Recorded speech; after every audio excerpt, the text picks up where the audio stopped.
with the fact that you did pass the Rohrabacher Blumenauer amendment, what was the genesis that got you to decide to put your name to cannabis? How did that happen?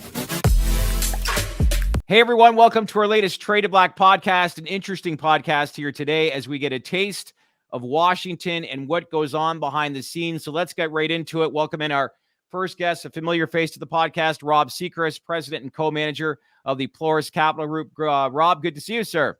Good to see you, and looking forward to today. I know. Big guest, that's for sure. Yeah, so I'd like to introduce a good friend of ours and, our local congressman here in Orange County. And he is Dana Rohrabacher, and he's the reason that we entered into the space back in 2014 after he passes what I call the most consequential legislation to ever pass in the country related to cannabis, which was the Rohrabacher Blumenauer amendment. And I thought, Dana, maybe you could just, for the people that don't know your illustrious career in politics, maybe you could just give a couple of minute background of who you are and just give us a little highlights of what your accomplishments in Congress. Well, I'm 76 years old now, so I'm an old man. But when I wasn't an old man, I had a pretty wild life, and my mom and dad were both from dirt poor farms in North Dakota, and my dad joined the Marine Corps to fight World War II, and then I grew up on Marine bases because he stayed in. Being in the Marines was actually easier than being on those farms up in North Dakota, and we'd go up and work on them. And when your Marines get off a month every year, and we'd go up and work on the farm and all that. Anyway, I got a good background to be an independent, understanding what America is supposed to be all about. Yeah. And when my dad retired from the Marines, by the way, the reason I was able to buy a house in California, we were mentioning that earlier in our little conversation. The reason I was able to do that is my dad didn't drink. Okay. But that's right. He was a Marine officer.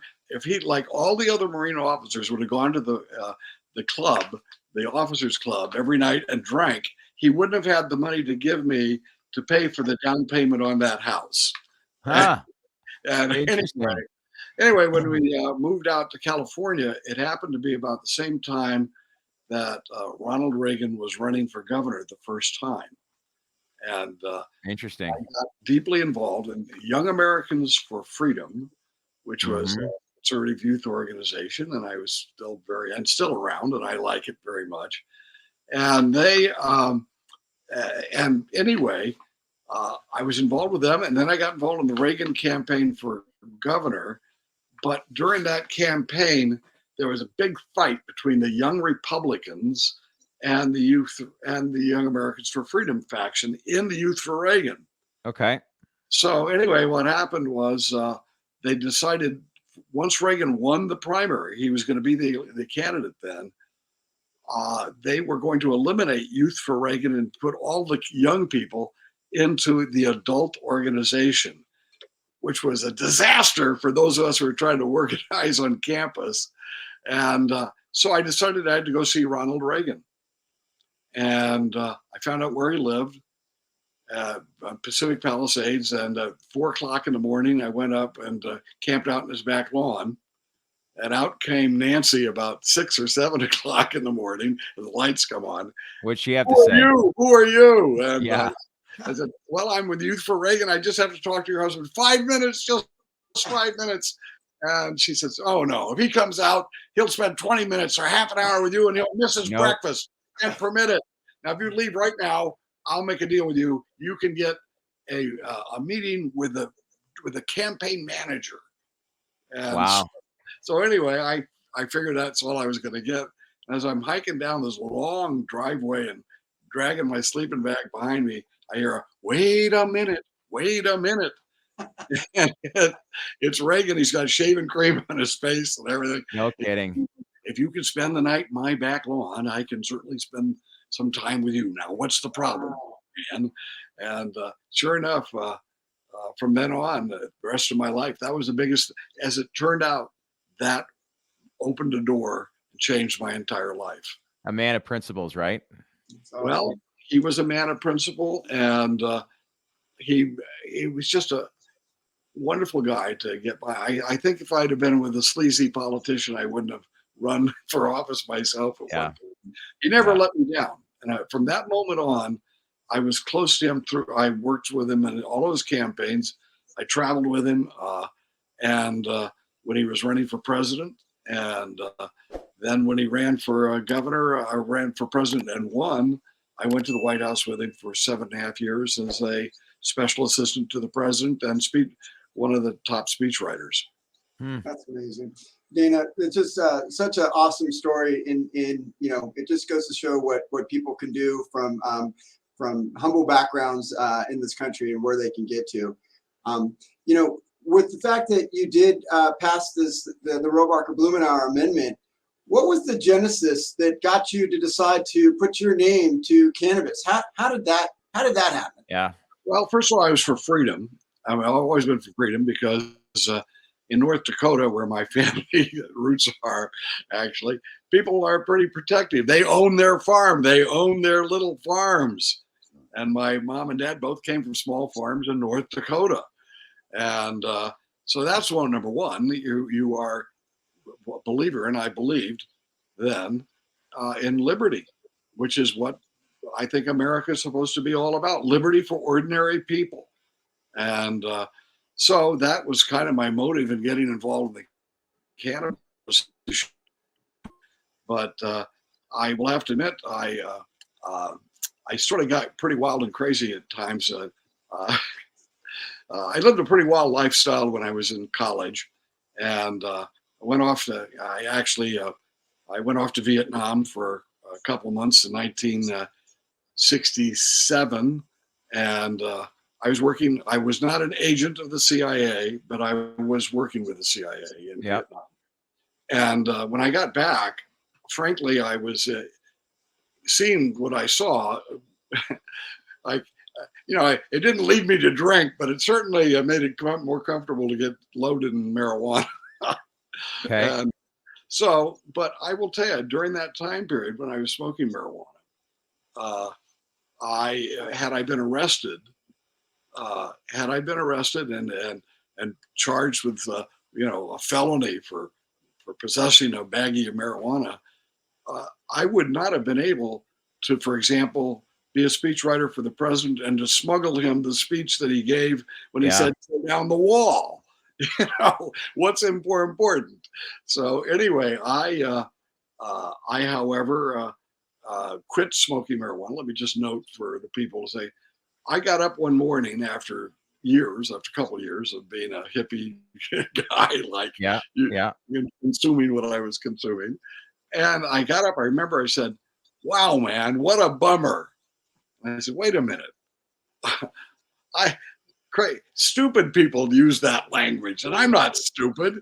So I quit using marijuana immediately. And in fact, I think that it was really good for me to have self-discipline to do that.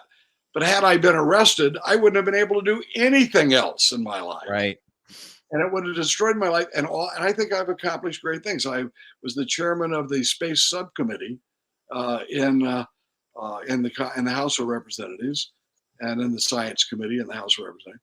I wrote the Commercial Space Act of 2004. I've had not just cannabis good things that I've been able to get done for freedom and progress, but I've never been elected to anything had I been arrested for smoking marijuana. I mean, now, anyway, I've never missed that understanding that I'm proud of the things I've accomplished over the years, and I've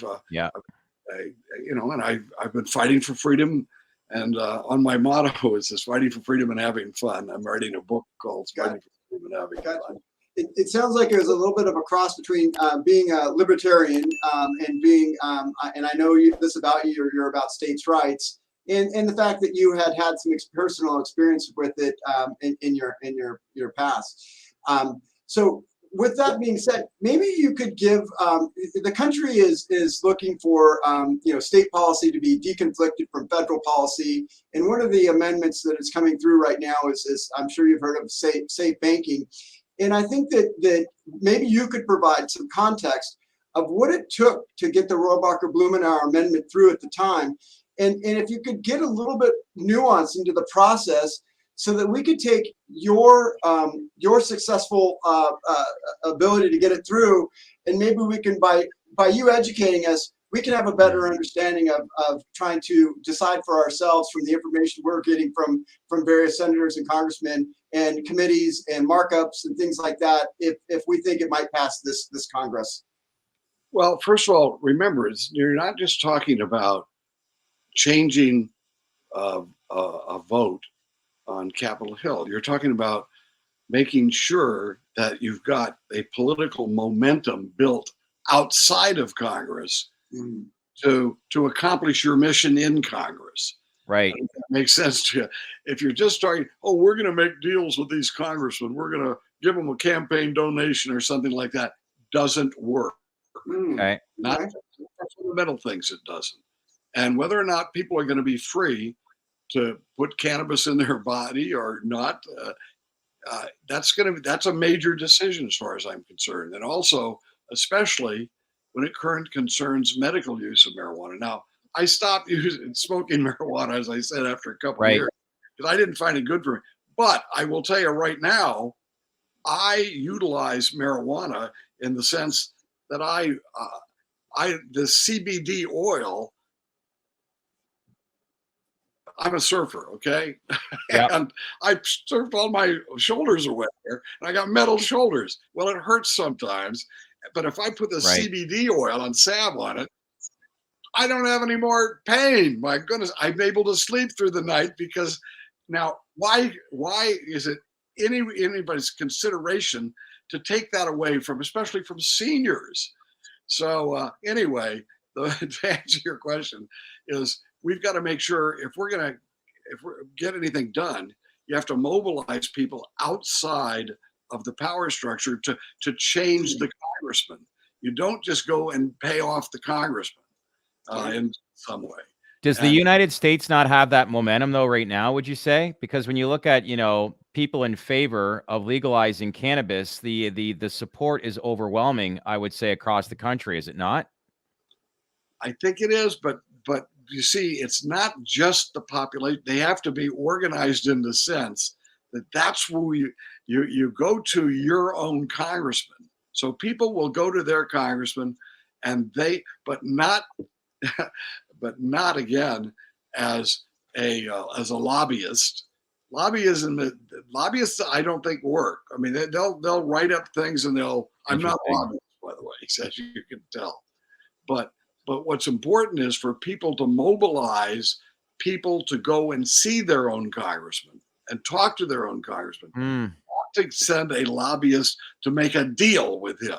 That doesn't work. That's interesting. So, and especially when you got, like, for example, what I'm telling you is that I think it is so vitally important for the health care and the pain, the handling of pain for seniors, citizens, that we should be going to senior citizens groups and telling them that when they talk to their congressman, that's what they should mention. Yeah. Wow. And that will make a difference because the Congress is going to say no to that. I'm sorry, you can't put cannabis salve on your shoulder. We've been mobilizing the wrong force. I didn't realize that you should go to the senior citizens. That's a huge constituency, and I think that many of them are open to various different form factors. I speak with a lot of congressmen and senators, and as much as I know, I didn't think about it the way you did, and I really appreciate you sharing that. It's not just pushing the lobbyists. It's not just individuals. We've got to organize our groups in our local states, and their local congressmen, local senators. Maybe what the best path for our the industry, that our peers in the industry, is to organize those groups and to go to the local congressmen and show them direct people coming to them and saying, this is something we want you to move forward on. That's a really important thing that I just learned. That, I mean, it makes sense. I think everybody tries to shortcut that if they can. Yeah, well, I'll have to tell you, I think that having a senior citizens group come into a congressman's office and say, look, on one of our most important issues here, we have tried this. In other words, so you got to go to the senior citizens groups and get them to go, rather than you go to try to think you can cut a deal with your congressman. And not just seniors, but it's others as well. And I'm 76 now, like I mentioned, so I have a special affinity towards helping seniors not have to suffer pain anymore. Yeah. Well, it's Rob, you and I were at an event 2 months ago. Congressman, was it Dean Phillips, if I remember correctly, and he was saying, I think a lot of the executives of these publicly traded companies should be advocating for cannabis in Washington, and that hasn't happened enough. And that to me seemed like common sense. But from what I'm seeing and hearing this morning is the same thing for everyday citizens across the U.S. They should be speaking to their congressman and bringing it more to attention, which, I have to admit, I'm this is so simple, but it's been overlooked as to why this is stalled so many times. Well, I'm glad you've seen that, because just to send a representative of a local corporation that's making a profit off selling cannabis won't have 1/10 the impact of having a senior group say, look, I've got pains, and this CBD oil really, really helps me, or whatever, that will have 100 times more impact. Yeah. It might be a little less expensive. Yeah, right. Right. So advocating towards your local congressman, maybe even get a bunch of signatures in individual states would have a big influence, correct? Well, I think if you have a specific influence, for example, when you say, there's again, I'm not focusing on seniors.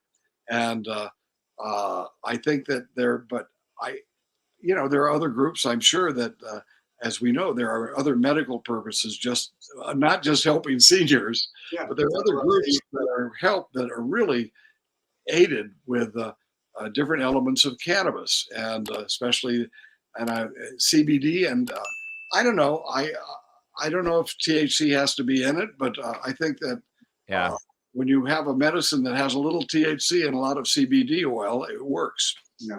Yeah. Awesome. For example, I'll give you an example. There's a guy I know who's got pharmaceutical. I'm actually on their board of advisors now.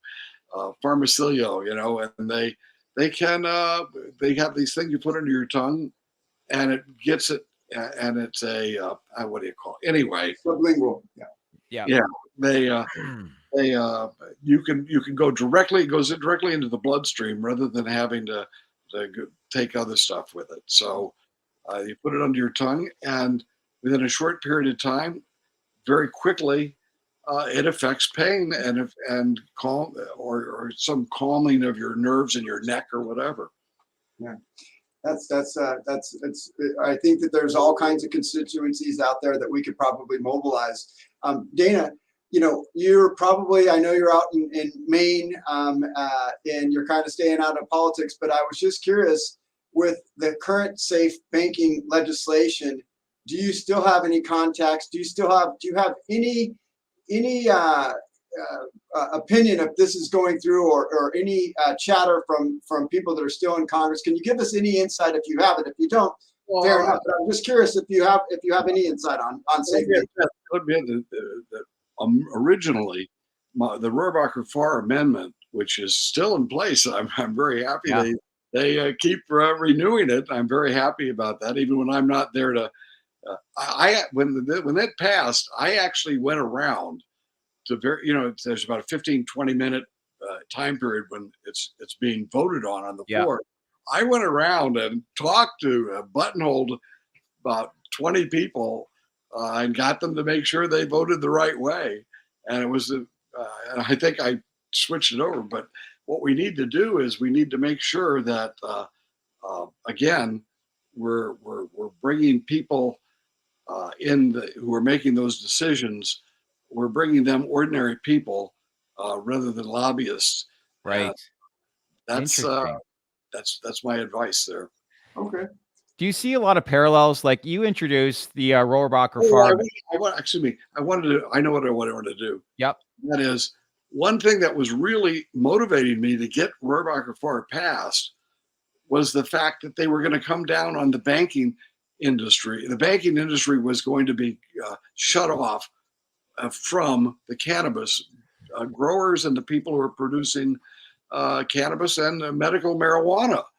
And I knew that that was they were going to go and do that. And the way I worded the amendment so that they could not do that. They could not come in if it's a medical use of marijuana.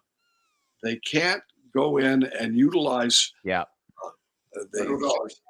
federal funds to interfere with that right of people for the medical use of marijuana. Dan, I wanted to ask, like back in 2003, this is when the Rohrabacher Farm Amendment was introduced. It was defeated the first time and 5 more times over the next decade, finally passed May of 2014, which I can understand why you were walking around making sure everybody voted in the right way, because it must have been a little surreal. Do you see a lot of the same parallels with safe banking? I guess where I'm going with this is that, are we headed in the right direction? As far as safe banking, there's been this has been passed 7 times in the House, but it's never gone the distance. But are we inching closer, even though a lot of people feel like we're just going around in a circle right now? I'll have to admit to you that if you had asked me that 3 years ago, I would have been able to answer you with, but I don't think that I have an inside view of where it's at right now. I wish I could just have, hey, everybody's telling me what's going on, and I know where I'm in the middle of it. I'm up here in Maine now, enjoying my life. Which I don't blame you. I don't blame you. I was mentioning that, and we have to understand. I have to say, I got 3.5 acres, goes right into the York River, and right across the York River from where I live is a warehouse and a wharf that was owned by John Hancock, the first signer of the Declaration of Independence. Wow. Right? And guess what? What do you think John Hancock was doing in that warehouse and that wharf? He was a booze smuggler. Yeah, and John Hancock was an important man. He's the first signer of the Declaration of Independence. He's a great patriot. He was for liberty, but he wanted people to be able to consume what they wanted to consume, and he was. And when you see Johnny Tremaine in the movie and everything, and Sons of Liberty and all that, John Hancock, the booze smuggler, was the guy who was financing all of that. Wow. Well, thank you, Dana, for your time and giving us a little bit of education to the audience. And hopefully we can reconnect with you in the future. And Dana has said if we're in the Maine area, I think he wants to show us that John Hancock property. Hey, you guys come on up, and remember, this is a battle for liberty.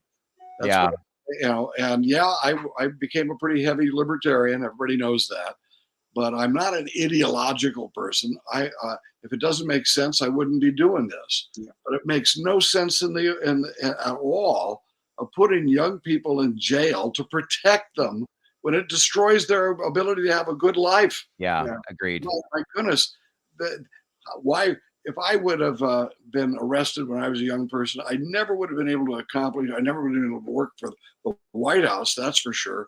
Yeah. And if I ran for Congress, they would have had some smear job about Dana Rohrabacher used to, as a kid, was arrested for dope or whatever. No. We need to make sure that we keep this understanding that we are the champions of liberty. Yeah. And if we don't, it's the well-being of the people as well, but it's liberty that should tell us what's good for America. So Awesome. for your experience then in Washington, the big takeaway that I get from this podcast is that if people are advocating with their local congressman, that actually presents the best opportunity for safe banking to pass based on your, experience is what you're alluding to. Yeah, and I think that individual people, especially if you care, you can be they'd be very surprised that you can make an appointment to see your congressman. Okay. Sure, and people who believe in it should go individually. Say, "You're my congressman. I just want to talk to you about this issue." They'll do it, and especially if you can get a club of people, a senior club, especially with seniors. You get 4 or 5 seniors saying, "We want to talk to you about this cannabis thing," because Yeah. that would have a major impact, a lot more impact than having lobbyists go around trying to make deals. Like it. Keep it simple, right, Rob? Yep. Well, thanks again, Dana. We really appreciate your time. And hopefully this will help push things over the edge to get safe banking passed. Well, let's hope that we can. I feel really bad about young people in particular, are arrested. And by the way, it's affected our freedom in so many ways. Why do police have a right to search your car at any time? Yeah. What is this? Yeah. We live in 1984. The book, Yeah. My goodness, we need to watch out for freedom and liberty in our country, and that doesn't mean giving. Whenever you open up that door, they're going to protect you from yourself. Give me a break. Yep. So Rob and I are on our way to Maine. We're going to have a few drinks with you in that little building at John Hancock. We'll go to Bar Harbor and get some lobsters. And when we're driving there, we want to hear some good Ronald Reagan stories. Hey, you know what? You don't have to go all the way to Bar Harbor for less than in a 5-minute walk from my house. And nice. My son, he went to work on one of those lobster boats, and they sell them less than 5-minute walk from my house. It's great. Well, Dana, appreciate it. Me. Yeah, this has been great. Rob, thanks as well for asking all these questions. Keep in touch, guys. But thanks for the information, Dana. All right, bye. God bless. What's up, everyone? So what'd you think of the interview? Are there any more questions you want us to ask that you want to learn more of? Then leave a comment below and let us know what you think. As usual, share this video with your network, smash that like button, and most importantly, subscribe to our channel because we would not be here without you. Thanks for watching, everyone.